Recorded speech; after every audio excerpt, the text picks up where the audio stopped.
The Great Escaper stars Michael Caine and Glenda Jackson, and is the true life story of D-Day veteran Bernard Jordan, who decides to leave his assisted living flat and journey across to France to attend the 70th D-Day landing celebration. So did I enjoy the film? Let's talk about it.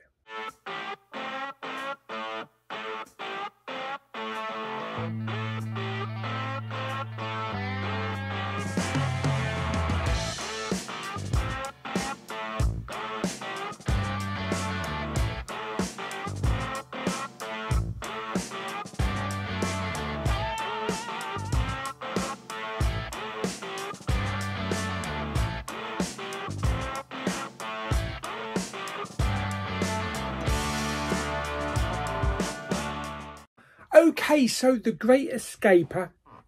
I've been looking forward to watching this for a while now, ever since about a year or so ago, where the filming crew came to Dover. Where I did do a little video. I shot a little video of the production vans and production people as they filmed the scene in Dover, which I will tag. I will put that video on the end of this. So if you want to see that video, it will just continue straight after my thoughts. But yeah, Michael Caine, 90 years old now, still a screen icon even now. And it was just a great film. I thought it was a really nice little film. Caine and Jackson work really well on screen. They have great screen chemistry. And as Caine's character Bernie one morning just decides to hop across to France to these D-Day celebrations, Glenda Jackson's Irene stays behind, stays in the assisted living flat. She is great. She has got a wit, she's got a wit about her. She's got some great lines in the film. And the time she spends alone there also brings back a lot of memories of when she first met Bernie as well. Bernie also meets a few D-Day veterans on the boat on the way to France, including a character played by John Standing, and they have a bit of a connection and a bit of a friendship there. And there's also something that Bernard needs to do when he gets to France as well. So it is an emotional film. There was a couple of people in my screening sniffing and blowing their nose. There's some nice little emotional moments in there.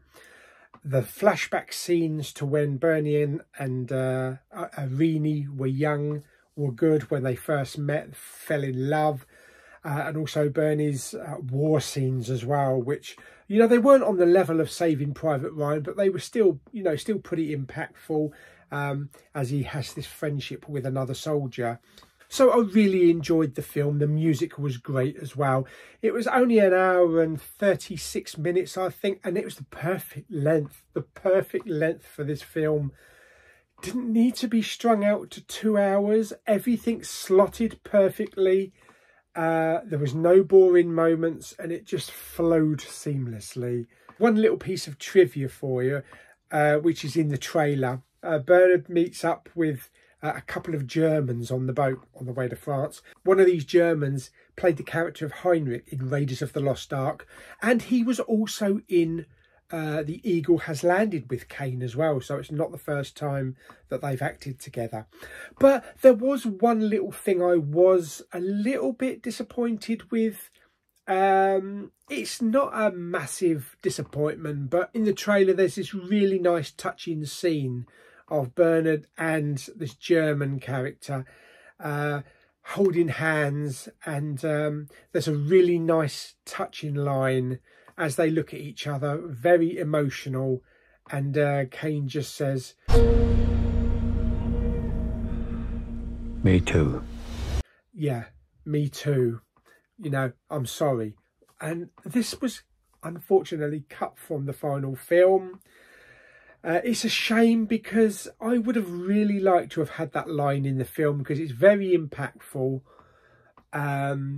emotional. But I guess not everything gets included in films. There's a lot of cutting room floor. As for locations, there were some familiar sites there, including Dover. Don't forget to watch the little clip at the end of the video here for my scenes when they were filming down here in Dover. There was also a scene filmed in Camber Sands with Michael Caine standing on the beach. And I think a lot of the scenes were also filmed along Hastings as well, along the promenade. So yeah, it was a nice little film. Really enjoyed it. Great character moments. Glenda Jackson was fantastic.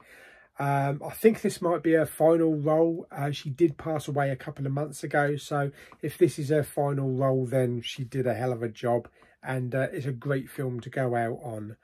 But yeah, I definitely recommend this film. Take a box of tissues if you're very emotional. It's a touching love story, and it also leaves you on a bit of a high as well. So yeah, definitely recommend The Great Escaper. So there we go, that is my review of The Great Escaper. So I hope you enjoyed the video. Like it by giving it some thumbs up. Blah, blah, blah, blah. Don't forget to subscribe, comment and share. I'll see you on the next video, but don't go anywhere, because straight after this is going to be the video that I did from last year. I think it runs about 2 or 3 minutes of the filming in Dover. So until the next video, bye-bye. Hi everyone, Big Pauly back for a brand new video. Apologies for the noise, but film production team are back in Dover to film a new film. They were filming here beginning of this month. They were filming some period drama, but now we have a movie starring Michael Caine. So let's talk a bit about it. Yes, so as you can see from the production, lorries here, Universal, and the trailers and everything set up. There is a new film starring Michael Caine and Glenda Jackson called The Great Escaper, which is being filmed here in Dover. I'll tell you a little bit about the film at the moment, but I don't think we'll see Sir Michael himself. He's probably not around here, probably in a trailer somewhere having a cup of tea. But it does look like we have some catering trucks here at the back. Some kind of catering trucks and some tents set up, and we have maybe some production people over there, so that's pretty good. But I've read a little bit about the film. We also have a really nice, what looks like quite expensive Range Rover there, so maybe that's Sir Michael's. But I don't think we're going to get much of a view, but that's basically what we've got here at the moment in Dover. So there's a nice trailer there, kind of like a posh trailer. That could be Michael Caine's, I'm not sure. But we also have some like little tents behind, and also some food outlets there for the actual cast and maybe the crew. Also, they have put a call out for people over the age of 75 that can be in the back shot, maybe in the old people's home or around, you know, hanging out with Michael Caine. So I think I'm going to take a picture of my dad. They want a headshot, front, side and back. I'll send it to the email address, and you never know, Papa Bowman might be in a Michael Caine film. So I'll give that a go. But yeah, there we go. Yeah, so as for the film itself, The Great Escaper, it's based on a true story from 2014. So Michael Caine stars as Bernard Johnson, who escapes from his care home in, I think it's Hove in Sussex, travels down to Dover and goes to a reunion of the D-Day landings in France. So it's kind of going to be like a road trip, hopefully a good comedy, kind of like getting visions of maybe Derek trying to escape, you know, the care home. But that's the basis of the story. It's currently in production. We've got all the crew here. They may be filming at Dover Castle at the moment, or they may be just having a break. I don't know the exact locations of the filming. But yeah, that's the second time in a month that we've had filming in Dover. It wouldn't be the first time. Parts of Avengers Ultron was filmed here in Dover. We were also Into the Woods with Chris Pine was filmed at Dover Castle, and also Hamlet with Mel Gibson. So quite a few stuff is filmed in Dover. So yeah, that's it. So if there is any updates on locations, then I'll certainly try and get out and film them. But I hope you enjoyed this little update, and I'll see you on the next video very soon.